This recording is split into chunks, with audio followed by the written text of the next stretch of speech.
Welcome to Strange Tales 107. This copy has been, whoever scanned it doesn't look very good, but you take what you get. Strange Tales 107. We'll see what's going to happen when the Human Torch battles Namor, I guess. We'll see. The epic battle which you demanded, the Human Torch versus the mighty Submariner, face each other in a breathtaking saga. Fire against water. This one is the big one. The Human Torch, face to face with Prince Namor, the mighty Submariner. One day, when Giant Storm comes home from school. Hey, what are you guys doing here? Who's minding the store? Wisecracks, all the time wisecracks. Ain't you ever serious, Squirt? We were working on our notes for next month's Fantastic Four adventure, Sue was nice enough to type them up for us. The Masters of Flame versus the Monarch of the Sea.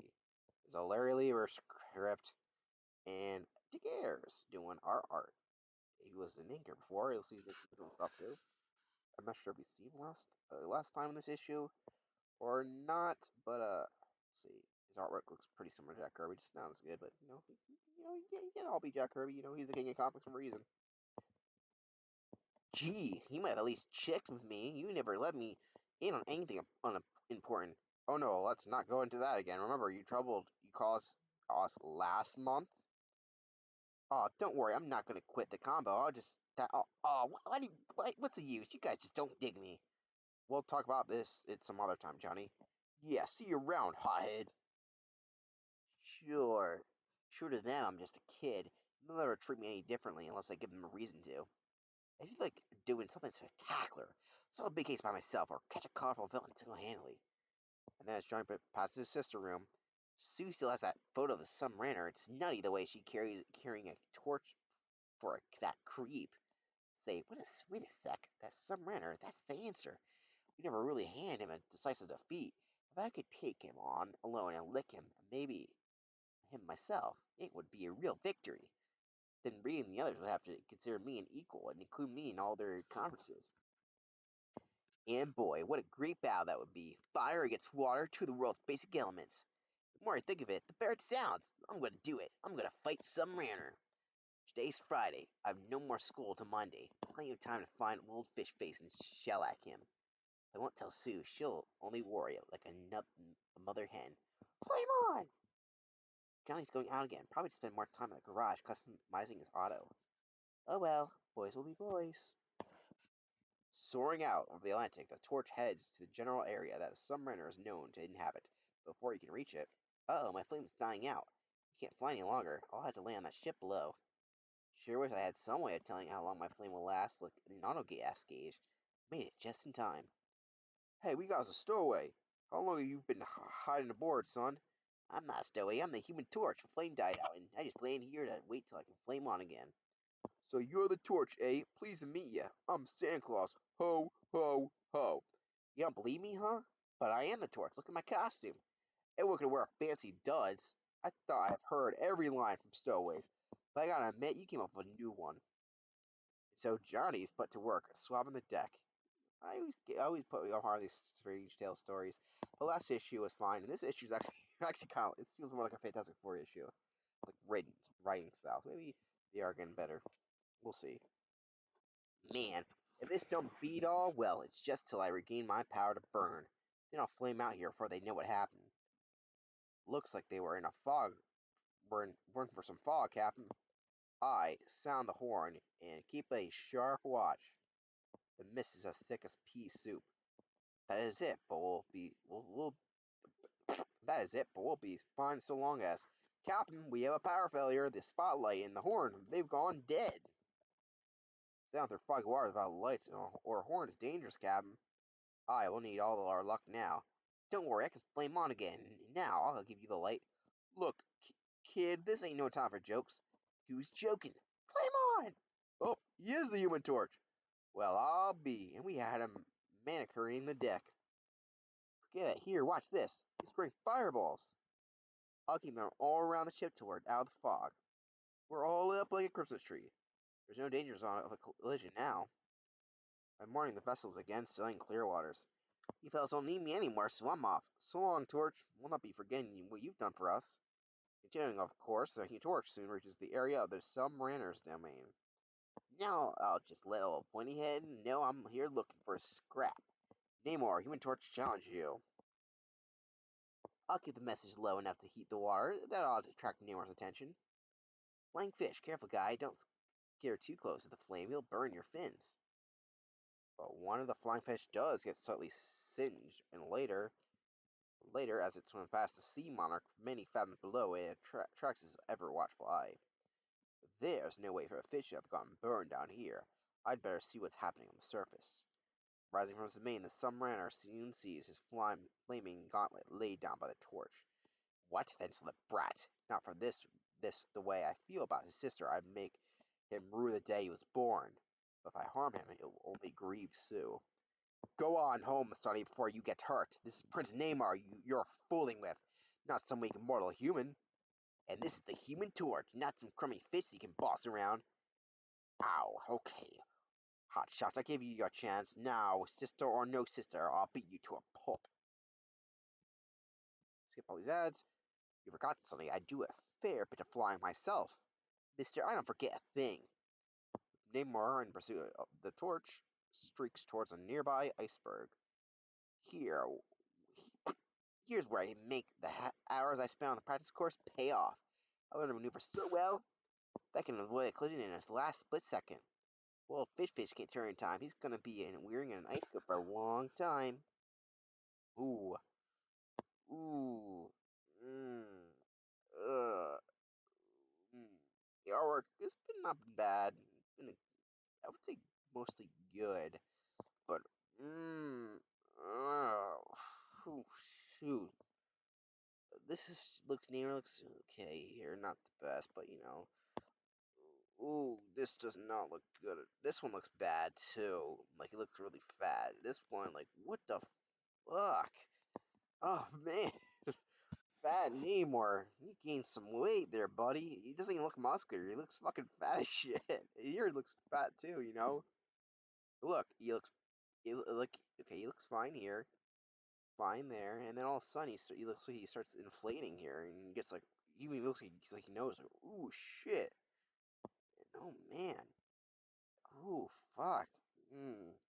The more you look at it, the worse it gets. Man, that's bad.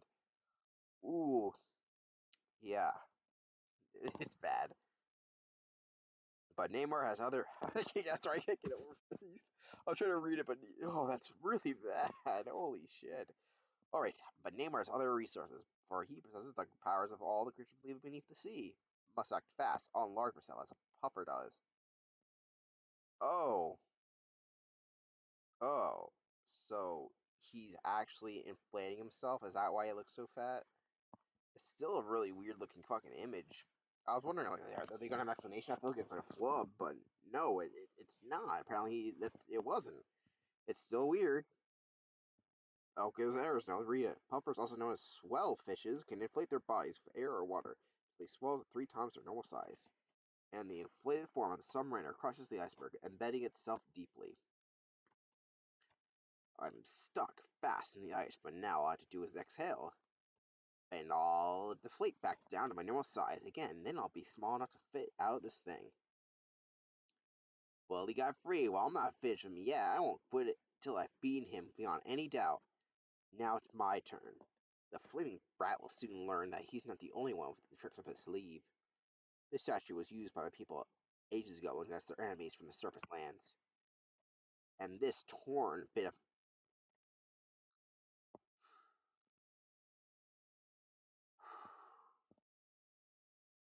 Why the fuck does he have asbestos underwater? Why? What the fuck? Um, does every issue have to have asbestos? Is there like a better way? Like, can you just use water, squirt at him? No, asbestos. Every single time it's asbestos. Will come in handy too. Now, Torch, you're about to learn what happened to humans who start something which they're not powerful enough to finish.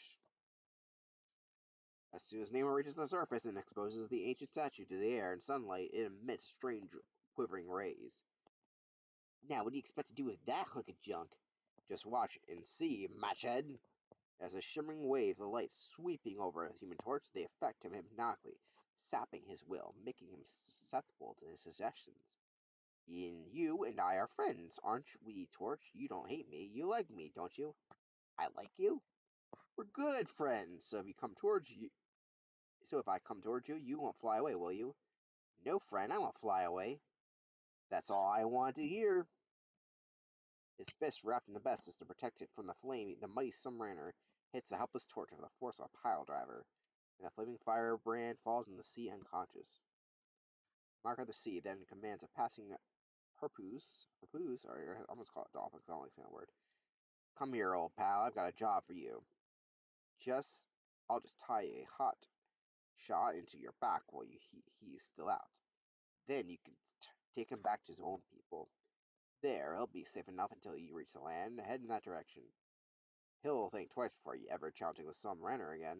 But Namor message the tendency of you. 4 minutes later, when Johnny regains consciousness, he tied me onto a fish, so he thinks he's being, does he? Just wait till I get loose. Be careful to ignite just those parts of me which are not touching the seaweed. Or are touching the seaweed. I don't want to burn this dolphin. He's not to blame for this. There, I'm free, and now, flame on! Enraged to flaming fury, the Human Torch blazes back from another encounter with his foe. Okay, fish faces, that was your round, but this next one is going to be mine. You should have quit while you could, Torch, because Prince Namor never gives his enemies a second chance. The submariner, using another of his fish-like powers, surrounds himself with electricity in the manner of an electric eel. So he leaps to meet the oncoming Torch, and then two irresistible forces colliding head-on with a shattering impact can only have one result. Both friends fall into the sea, stunned. For the same element that douses the Torch's flame, yeah, flame gives renewed vigor to the mighty submariner. Although when Prince Namor attempts to seize his foe, yow! Too bad you didn't know that. Even when I can't flame, I can still be plenty hot. Yeah, because I wasn't submerged long enough to saturate my body too much, and because I keep my body heat high by sheer willpower, I can again. On! There's only one way for me to win this fight. That's to increase the intensity of my flame until I match the heat of the floating sun, a supernova. It's mighty risky, but I've got to try. Before the submariner still eyes, the Human Torch becomes an awesome inferno of hot flame, and then... Okay, Namor, this is it. Nothing you can do to match the power of my supernova heat. As the sea mark dives, his enemy follows him, with a flame so hot that it evaporates the water around it, forming an air pocket for the Torch to breathe in. It takes everything I've got to achieve this heat. I can only keep it up for a couple of minutes, then my flame will go out. So if I don't conquer Namor before then, that's all brother. In his frantic flight to escape the unbearable heat, submariner dives down into the deepest regions of the subterranean world. No matter how far I descend, I can't lose him. And even at the ocean bottom, the fantastic chase does not end. He's burning to the floor of the sea. What's he up to now? Further and further in the bowels of the earth goes the submariner and his blazing pursuer. At last, I got him where I want him and where I'm going to leave him. Then his torch soars around of the tunnel he was created. The ocean floor once again encloses upon itself, trapping the submariner in the Stygian deeps. Guess that'll prove once and for all who's the strongest, and now I've got to reach the surface while I can. His luck is with Johnny, for by the time his flame has spent itself, whew, just in time, I couldn't have held on any longer. Ahoy, castaway, it's him again, the Human Torch. Looks like it's our chance to do a good turn now. Hop to it, lads. Exhausted from his ordeal of fire, the Torch can only mutter irregularly as he's helped aboard. I beat him. What's he talking about? Search me. Luckily as not, it's some private Fantastic Four business. Best for us not to pry, mates. Aye, Captain.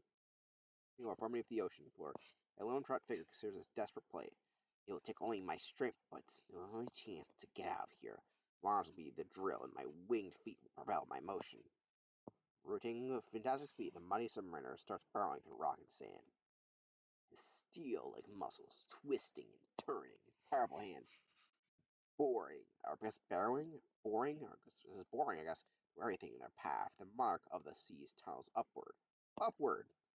Tired but can't stop, it must go on. Till at last he searches the life-sustaining ocean waters. I'm free, but I'm expanded in all my energy. Yet I must rise to the surface and finish the battle for all. I'll never let the torch or any human defeat me ever. Ironically, when Namor reaches the surface and doesn't see this foe in sight, he uses reverse sharp instincts to come to the wrong conclusion. He's gone. He must have flown back to the continent. Well, in a way, I'm relieved. I realize that the torch has much power than I gave him credit for. He's still just a teenager. What a mighty foe he'll be when he reaches full maturity. Perhaps someday I'll persuade. Sorry, no problem. Persuade him to join forces with me. And you enough fire and water between the two of us, we could defeat the Fantastic Four and hold the entire world in our grasp. But the nightmare sleep possibility will be a tale for another day. When Johnny arrives home, he's still waiting and wary for his ordeal. Man, right now I could care less how important I am to read. If there's, I just want to hit the sack. Once he returns from an overnight visit with my girlfriend, dozing in the middle of the day, I didn't know the monkeys monkeying around with hive rods could be so exhausting. Sister, you don't know the half of it. The end. Ooh, here's what some other strange jail issues like, because they can scan every issue. So that one didn't look very interesting. Look at that guy holding that globe. Here's a Stanley and Steve Ditko. Hail. What it looks like. There you go. That's the most interesting thing. This one actually looks like it's scanned pretty well, and I'm not sure what we're reading tomorrow, but thank you for watching, and I'll see you then.